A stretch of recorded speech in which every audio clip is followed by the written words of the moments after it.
και πάλι. So, good afternoon, ladies and gentlemen. It's a great honor and a pleasure to have with us our Minister of Energy and Environment, Mr. Papastavrou, for a one-to-one discussion on a number of topics that we will be covering, as we have heard all day long during this conference. So, without further ado, to gain the time that we have the Minister with us, I know that you are on a very tight schedule, Minister, and thank you for being here. Please join me on this fourth chair, as they indicated to me. So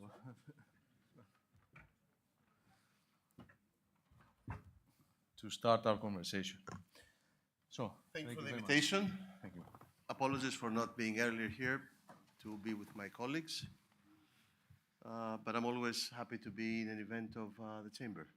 You are playing an active role in bringing together businesses from the US and Greece, and I think this has an increasingly more important role to play. We are thankful and grateful for the recognition and for your support that you have been giving us from day one. We have a number of topics that we have covered. We have discussed a lot about all the geopolitical tension and changes that this have brought into the energy realities, if you may say, of the world. I'm starting with a question of some of your comments consistently expressing the support for phasing out Russian gas imports by 2027. Given the importance of ensuring a smooth transition for households and industries, what concrete measures is Greece planning to implement to safeguard security of supply on one hand, while maintaining affordability and stability in the energy markets in the years ahead for our country? I think that's a very important question. It's an important challenge for Europe. We all, not all, but most of the countries agree that we need to rapidly and actively delink from the Russian gas. There has been a lot of discussion in the EU member states how to do that. There were some countries, most of the countries were supportive.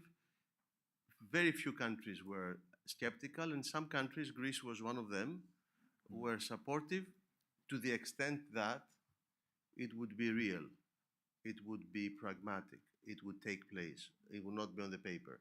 And what do I mean? I mean that we need to be very careful that if we are going to delink Europe with Russian gas, this should actually take place, and we should not be facing a reality where the Russian gas will be re-entering Europe from Turkey, and in that sense negating the whole exercise. At the same time, the whole exercise of delinking should be in a legally prudent way, in the sense that, as the question indicates, the whole idea of delinking is for a smooth transition and not disrupting the market.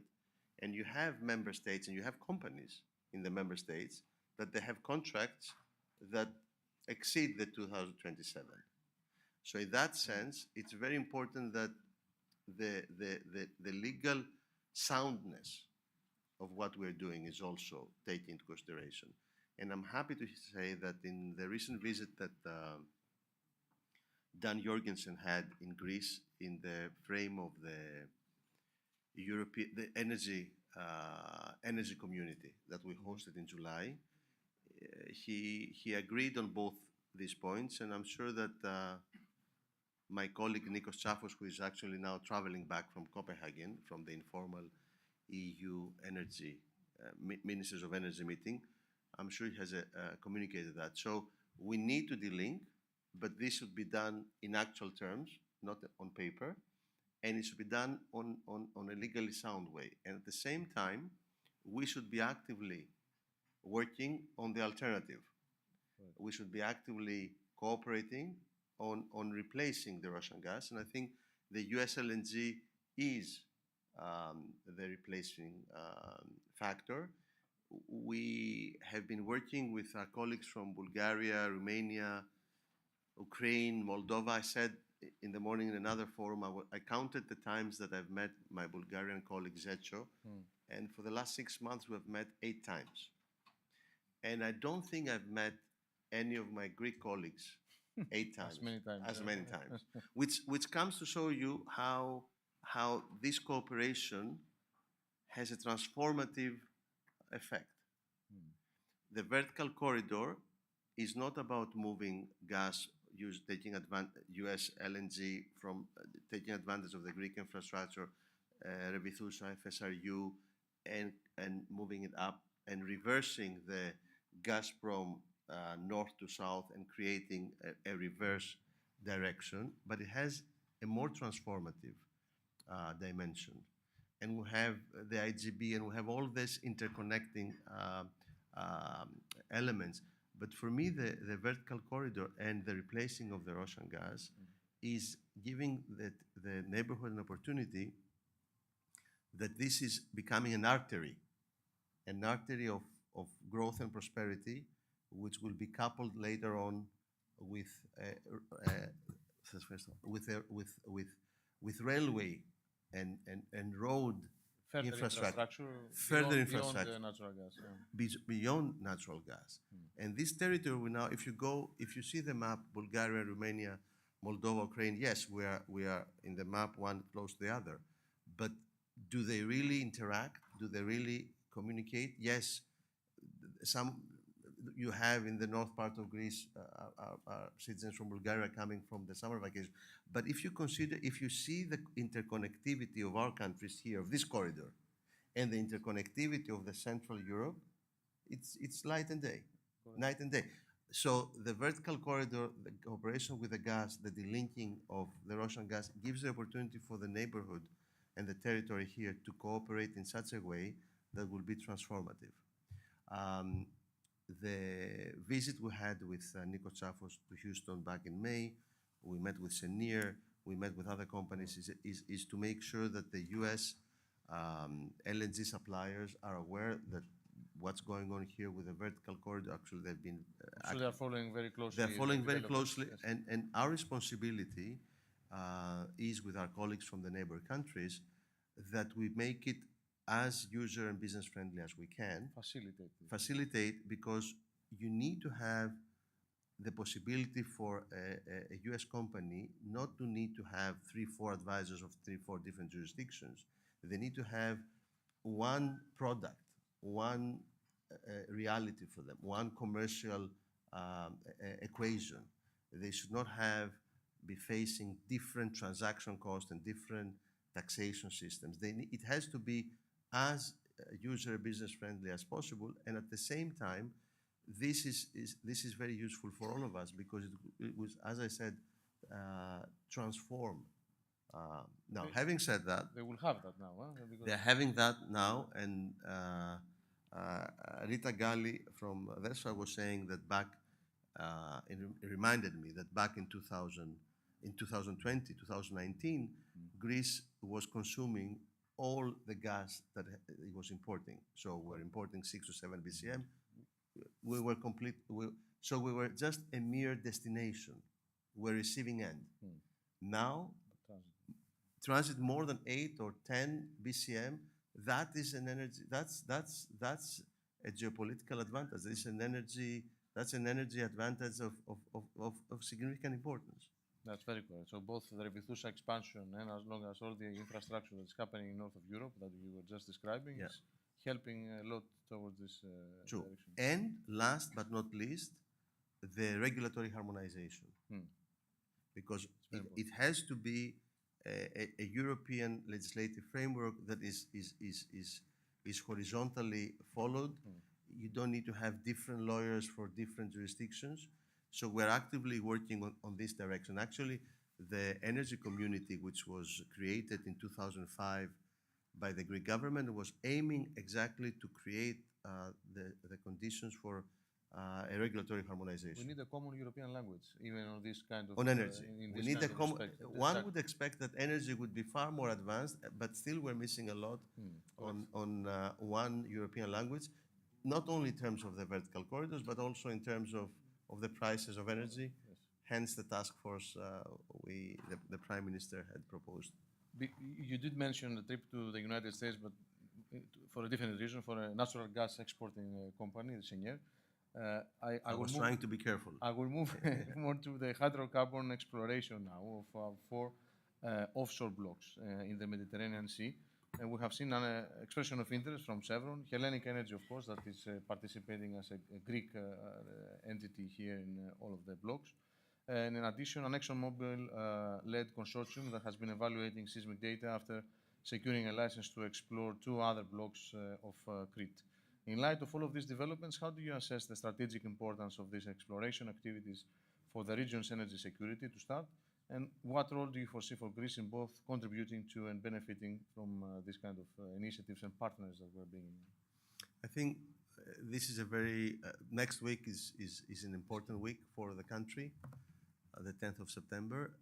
This will be the first, it will be the time of truth to see if there is a commercially exploitable hydrocarbon possibility for the country in future. This has been a process of more than 15 years. It's a national cause. It started with the Maniatis law in 2010, 2011. Then the Samaras Venizelos government with the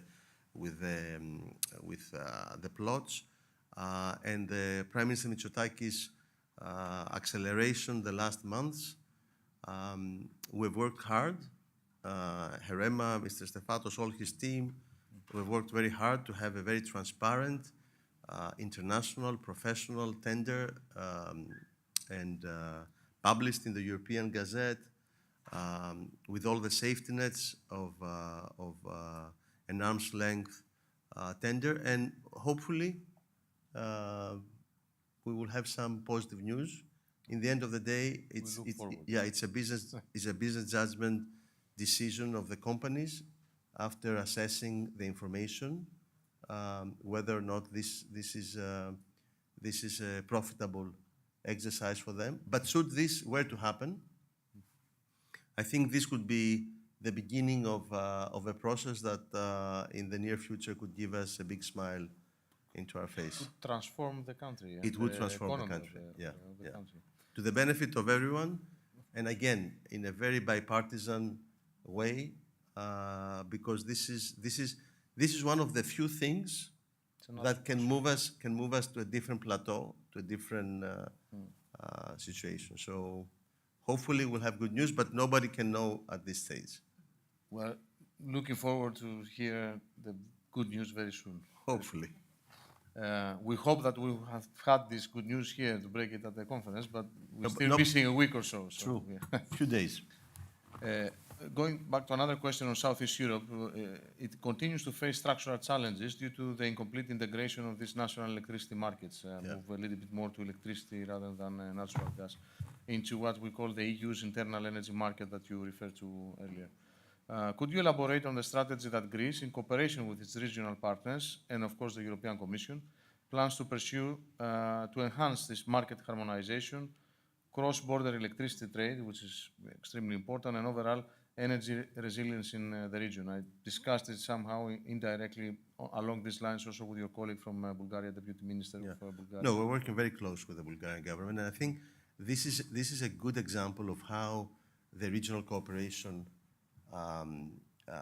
can work, and at the same time how the European institutions, we can sometimes comment that they are not operating as fast as we want them, but at the same time they do work. And what do I mean?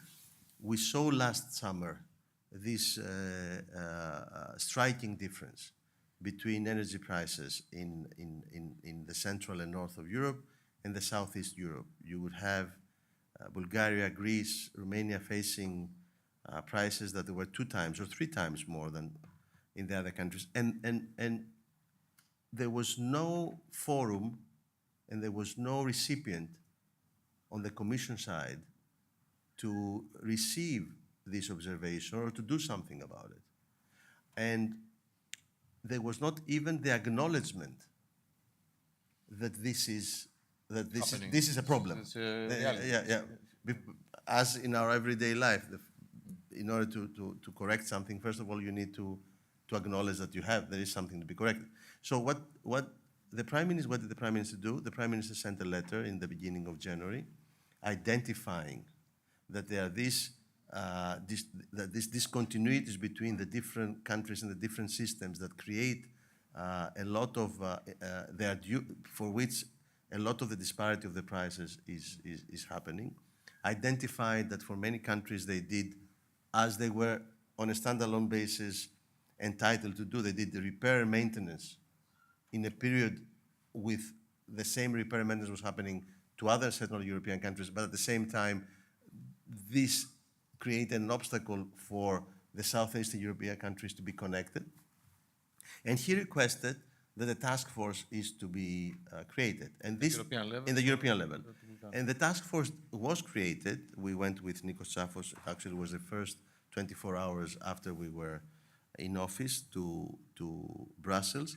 And we did ask for the task force to take place, saying that it is these discontinuities that create the problem. And the task force did take place. And what is the result? The result is that ASER published today, a few hours ago, a monitor report that validates exactly what the Prime Minister thought in his letter that there was a problem, that you need to have a lot stronger cooperation between the operators of the member states, and there is a lot of the price spike of last summer attributable to this everyone doing his own thing. And hopefully now the Commission will integrate the task force. They will have to react now. Yeah, in a more institutional way, in a more permanent basis. So there you have a problem. It affected our countries. It affected every household. It affected the competitiveness of our private sector and businesses. We reacted within the frame of the European discourse, letter to the Commission, mobilized our neighbors and partners who are also suffering from this. Now, this August, we didn't have the same phenomenon. The spike of last August, it was not, we didn't face that this year. The gap was a lot closer than last year, and that now trickled down to the consumer in September. So hopefully this will continue. This is extremely important and great news, and actually this breaking news actually for the conference. The It was just a few hours ago. Yeah. It's extremely important, and I think that the Commission realizes that, especially after the incident in Portugal and Spain, because it's not only a matter of price, as you are just mentioning, it's also a matter of resilience and of safety, the network, stability. safety. Yeah. Lives were lost as well, and True. a lot of capital as well has vanished, if you wish, from the damages that this caused, the breakdown of the system. So let's. I want to add something on the first question. This is the 7th speech of the day, so you need to give me some time of catching up. One thing we're doing in terms of strengthening the alternative to the Russian gas is there is a very important venue, which I'm sure that the Chamber will be playing an active role. In the 6th and 7th of November, Secretary of Energy Chris Wright will be coming here, and there will be more than 400 business representatives from companies from the US and Europe and government officials from more than 20 countries, which one of the themes to be discussed would be enhancing and improving the obstacles for the vertical corridor and how the US LNG supplier could enter Greece and the Southeast Europe. So that was for the first question. And we can close with a final question. I will move to another part of the world now. I will ask you about the IMEC, the India, Middle East, Europe corridor, energy corridor, which has been actively promoting the regional cooperation through this kind of strategic initiative. Our country has been doing that with this kind of initiatives. Could you share more detail in the next tangible milestones expected for the IMEC corridor and the anticipated impact on EU's energy security, while outlining how Greece intends to leverage this corridor to reinforce its position as a regional energy hub here? Listen, this I think it was decided in G7 or G20 on September 2022 or 2023. So when it was announced and you read about it, you thought it was too visionary. It was too good to. It was like a feel-good type of idea. But it seems that this is actually happening. It seems that India and the Middle East and Israel and the US are really speaking of creating an alternative to the Silk Road, China. So this is fundamentally important because there are many countries in Europe that can be a gateway. Prime Minister Mitsotakis said in Cannes in early June that it should not be a competition between Marseille or Thessaloniki or Alexandroupolis or Italy, that this could have multiple entry points in Europe depending on the difference of goods and the destination. I think this is a tremendous opportunity for the northern part of Greece, for Thessaloniki, Kavala, Alexandroupolis. It's a big challenge because it's going to be, there are many countries that are interested to be the gateway for Europe. Clearly, we have a geographical advantage because we are... Geographically speaking, we are among the first ones. Exactly. To meet. We need, of course, to improve our infrastructure, but if this were to happen, this would completely change the northern part. This would completely change Thessaloniki. This would completely change Alexandroupolis. This will completely change the entire north part of Greece. Prime Minister Mitsotakis immediately realized the opportunity. Hence, he invited Monti when he was coming back from South Africa, and Monti came. And then Monti invited Prime Minister Mitsotakis. He was the last leader to be invited before the elections that they had last year. Monti came to Cyprus. That's a very positive and optimistic news. Hopefully, our region will be one of the regions that IMEC, once materialized, will consider to be the gateway. And I think this would have a profound impact for the country, and especially for this part of our country. It's very interesting that you say that, because even as facilitated by this forum, this morning we had a very interesting discussion with a business leader from India, explaining exactly that and giving us a perspective that, of course, okay, India is 1.5 billion people. It's energy hungry, it's resource hungry, and obviously they are there to collaborate with big markets as the European Union, which is the ultimate goal. Irrespective of certain geopolitical, let's say, tension, sometimes, as we have seen very recently with the Chinese invitation of Prime Minister Monti and what we have seen, I don't think that this changes the strategy of the country, which is to find its way out there in the global market. So we do have definitely a role to play. And the example that was given in the morning was that this company, which is a huge one, they have been operating 25 gigawatt of renewable energy and hydro pump storage, which is 2 times what Greece almost is doing. And it's one of the companies. It's one company, one private company, and they have signed 5 million tons of green ammonia contracts with German companies. That's what he announced to us. So, which exactly illustrates what you're saying. So Germany can benefit from this kind of India corridor, even though they are not as a gateway. And Greece has a role to play in this. It will be a tough competition because Italy wants to be involved, rightfully so, and France. So, but geographically, we have a very good positioning. Also, I think because our country is at a mid-size, so it is not, it doesn't create a big unbalance in terms of competition. And I think because of the ports infrastructure we have and the railways that we can improve, and the government is doing a lot of work on that, it would be an efficient and meaningful way for goods when the IMEC is realized to enter Europe. Mr. I understand that you have already given a number of speeches during the day. But the best is the last one. The best is the last one. And we have had a very nice and open discussion. With this, maybe give us, for your last, hopefully positive comment of what should we be seeing from your ministry and from the Greece's perspective, let's say, in terms of its energy policies, what is coming for the near future? I think Greece has succeeded in transforming its energy mix, and that's a big success. From 60-65% of energy being produced from coal and lignite in 2005. Now we're moving into 54-55 with the hydro produced by renewable. And this happened in 20 years, 10 out of which were very tough years for the Greek society. So we had an transformation of the energy mix at a time where the society had a loss of 25% of its GDP. So this is a colossal success. Now we need to move to the next stage, and I think a big challenge for us are batteries and storage.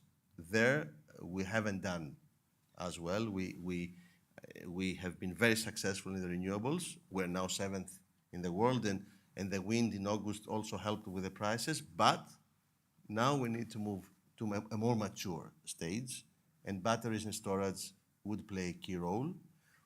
So that's number one. Second, one thing that the government did very well is invested in infrastructure. In 2019, approximately 400 or 450 million were invested every year in infrastructure. Now it's 4 times more. Infrastructure is key. Infrastructure is the name of the game, connectivity. And with the Trans-Adriatic that Prime Minister Meloni and Prime Minister Mitsotakis announced, with the Bulgaria, we are enhancing the infrastructure. Connection with the islands. Connection, the interconnection with Crete, which happened, and putting ahead the interconnection with the Dodecanese. Greece we were established in 1821, and the Dodecanese are not, they don't have an electrical interconnection. I mean, we are moving ahead, and in 2-3 years that will take place as well. And of course, the very strategic project of the GSI and terminating the isolation, the energy isolation of Cyprus, and perhaps then connecting with Israel, and the GREGI, which is a project of connecting North Africa, Egypt, low prices of renewable energy to Greece and then to Europe, and in that sense facilitating the AI and data center development that the Prime Minister is very pushing ahead. So that is in a nutshell, and all this happening with a constant effort to make sure that the prices for the Greek household are affordable, and for the Greek companies not creating a competitive disadvantage. Minister, thank you very much for your candid discussion and the comments. Thank you.